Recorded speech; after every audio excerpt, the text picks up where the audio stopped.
Hello, everyone. This short little video is going to be a quick walkthrough of how to code from the alpha index in your ICD-10. Just a little disclaimer, my process might vary slightly from what you read in your textbook or what you see in other videos if you're doing research on YouTube or other sites.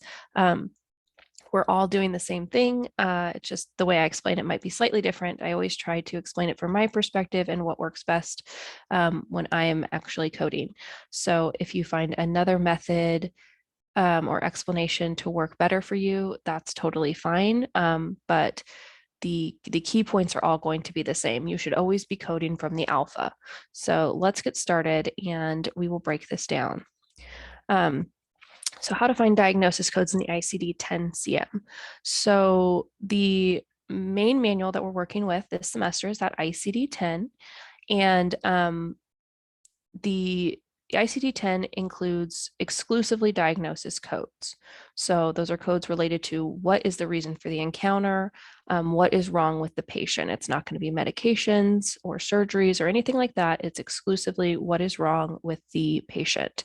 And we get that diagnosis statement either in the individual questions that you're reading or from a progress note or some other way. We find out what's actually wrong. And then we want to look up those diagnoses in the ICD-10. And then those diagnoses correlate with codes. So the ICD-10 has thousands and thousands of codes. And a lot of these diagnoses are going to be very, very similar. So how do we find the most appropriate code? We're going to follow this process. First, we're going to find the main term in the alpha index. Then we'll identify the most specific subterm and code in that alpha index. Then we will go and look up that code in the tabular. We would never use the code we find in the alpha. We would always double check it in the tabular. Then we would check conventions, notes, and symbols that are listed in the tabular and double check that we have the most specific code. So once we're sure we have the most specific code, then we're able to use that for reimbursement. Now, if what I just said makes no sense to you, that is totally okay. We are going to walk through it and you're going to get a lot of practice, so don't worry. So what is the main term or subterm? So when we're talking about diagnosis statements, when we're saying this is what's actually wrong with the patient, this is what we need to find a code for, we're always going to have a main term that we're going to need to look up in the alpha index. The main term is always going to be the condition or disease. It's not going to be the adjective or a body part. So what does that mean? Acute or severe or ulcerative or chronic, those describe the condition. Those are not the main terms. Those are adjectives. So if you have a severe stomach pain, that is going to be severe is describing the kind of stomach pain you have. Also with that, body parts or locations are not main terms. Those are, again, describing the condition. So again, that severe stomach pain, stomach is describing the location of the pain. Pain is the condition, okay? So pain is going to be the main term. Now, when you look through the alpha, you are going to see some adjectives and some body parts. They are listed in there, but these are just for cross-reference. This is not the most efficient way to use the alpha index. Yes, sometimes you can. If you are absolutely lost and don't know how else to find something, you might be able to use a cross-reference term to find the right code. However, it's much more difficult and it'll take you a lot longer. And our goal with this course and the next course is to help you code as quickly and efficiently as possible, because that is what you need to do for the national exam. So you always want to find the main term and look that up in the alpha index. Subterms might be body parts or adjectives or other terms that provide more specificity. So like I said, with that severe stomach pain, you might look up pain as the main term, and under that you might find stomach or severe, okay? And that might help you find a more specific code to look up in the tabular. So parenthetical terms are supplemental, and you're going to see these occasionally, and we'll explain them as we go. They are supplemental terms that may or may not be in the description of the diagnosis. They might be helpful, but they're not essential. So there's something that could help you identify that you have the correct term, and they might not.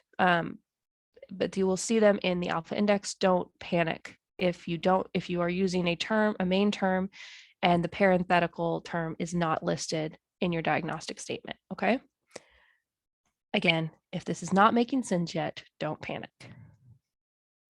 Okay, so example of some main terms or some subterms. I feel like this makes a lot more sense once you get to practice it. Fracture. Fracture would be a main term. That's what's wrong, okay? That is the condition.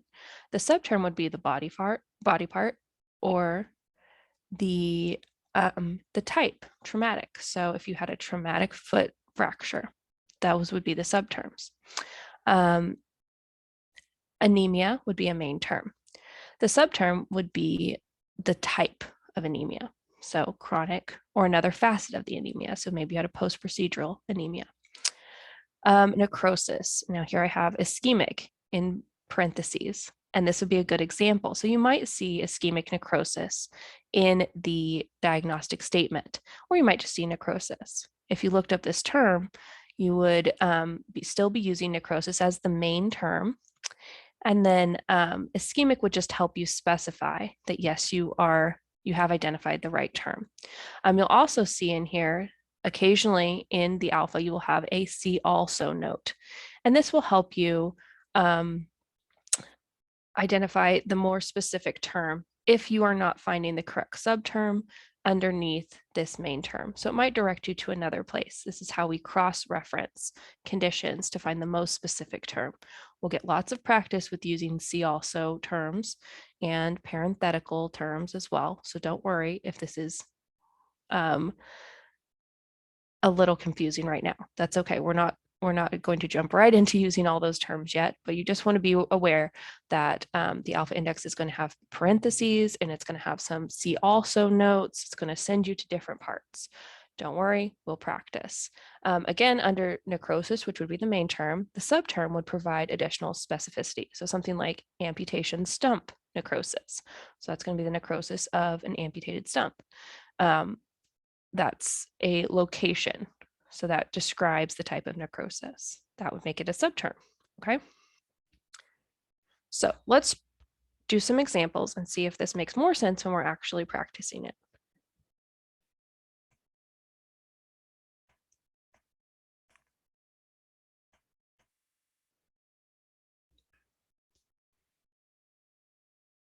Okay, so here I'm using my document camera, which I will use a lot this semester. You will get very used to it. You'll also note I have my tabs here and my highlighters and pens and all kinds of different things to help me mark up my book. You should get very comfortable marking up your book. Okay, so we're going to look up these terms using this process I just described. Mitral valve prolapse, okay? So first we want to identify what is the main term in this statement, okay? So if you have done medical terminology or anatomy or physiology or anything like that, you might be aware what the mitral valve is. Mitral valve is part of the heart, okay? There are several different valves in the heart. The mitral valve is one of them. So this is describing the location of the condition, okay? So it's a mitral valve, and then prolapse would be the condition. So prolapse is going to be our main term. Mitral valve is going to be our subterm, all right? So let's look it up and see. So we'll go to our alpha index, which we've tabbed here.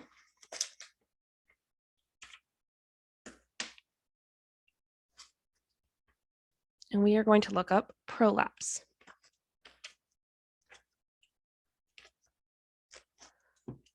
And this might seem like a super long process, but I promise you, the more you get practice doing this, you're going to be doing it so quickly. It is not going to take, a lot of time. So prolapse is on page 399. And if you look through here, you will see a ton of different kinds of prolapse, just all sorts of different things. You could have the prolapse of a bladder, breast implant, a disc, an eye implant, all kinds of different things. So prolapse is our main term, but we need to find the more specific subterm that's going to help us find the right code, okay? And if you come down here, I've already highlighted it. Here we have mitral valve. That's what we are looking for, mitral valve prolapse. So that's going to be much more specific, and it directs us to a code. It's directing us to I-34.1.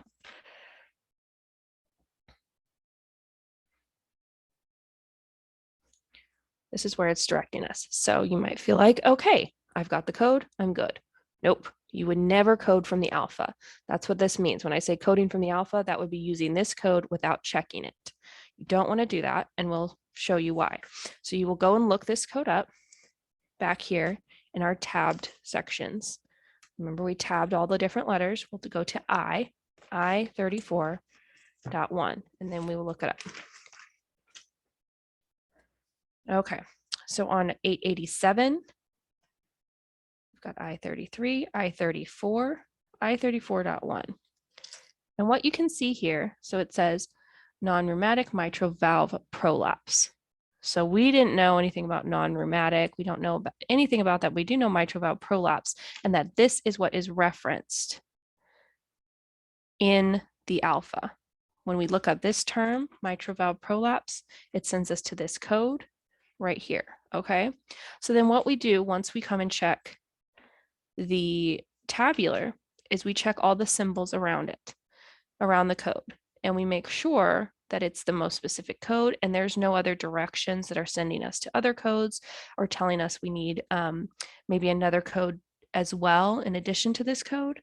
We check all of these symbols, and right now we're not going to get into what those symbols all mean, but what's important for you to understand is that you do check these symbols and notes as soon as when you come into the tabular, and that's how you make sure you have the right code. Now, once we learn what all these codes, what all these symbols mean, you're going to feel much more comfortable picking the right code. But right now, just take my word for it. We're going to go ahead and just double check in the tabular this code. Always look it up.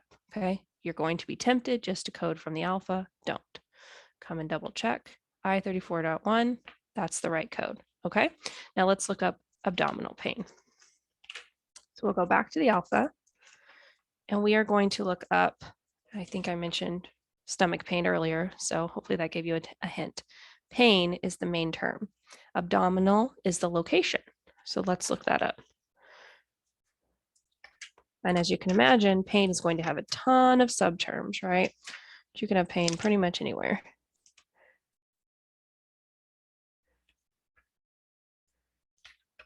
Okay, so pain is going to start on page 376. All the way down here at the bottom.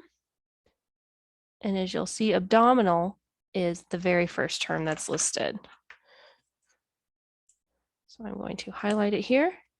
Now, you do not have to highlight it when you are looking things up, but you feel free to if you'd like.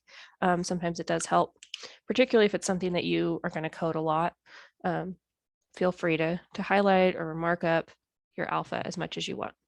Or if you don't want to, that's fine too. So I've got R10.9.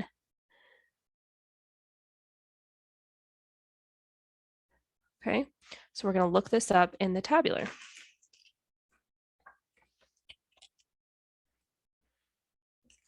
And probably the number one mistake that new coders make is not believing me when I say don't code from the alpha.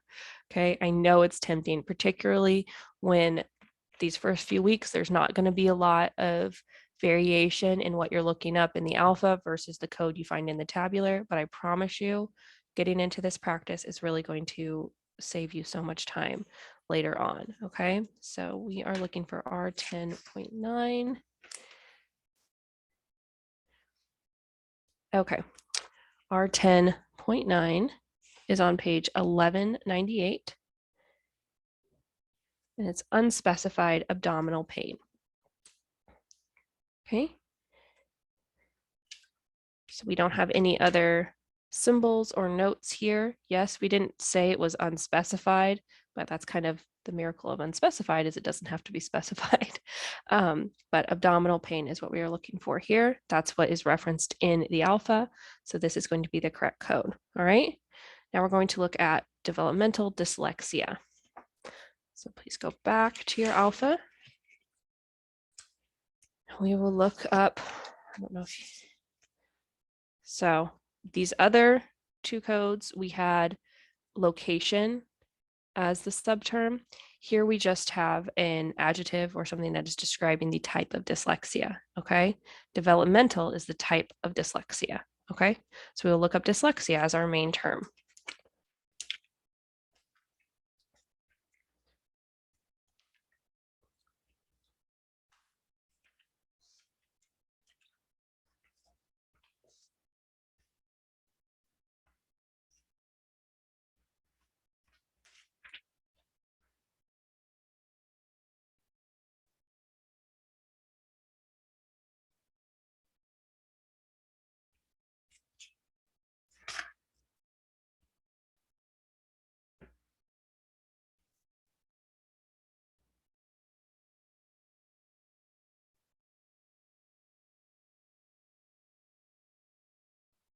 Here we go.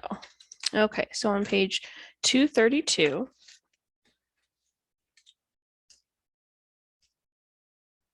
you're going to find dyslexia, kind of about 2/3 the way down, and that has a code right next to it, okay? But that's just for dyslexia. We know we want to use the more specific subterm developmental, and that sends us to F81.0.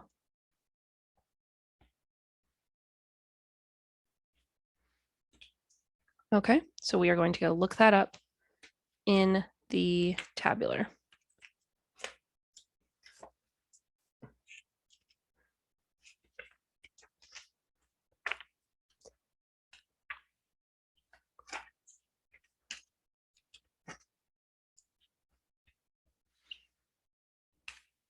Okay, so we find F81 on page 791, and F81 says specific developmental disorders of scholastic skills. That doesn't say dyslexia, right?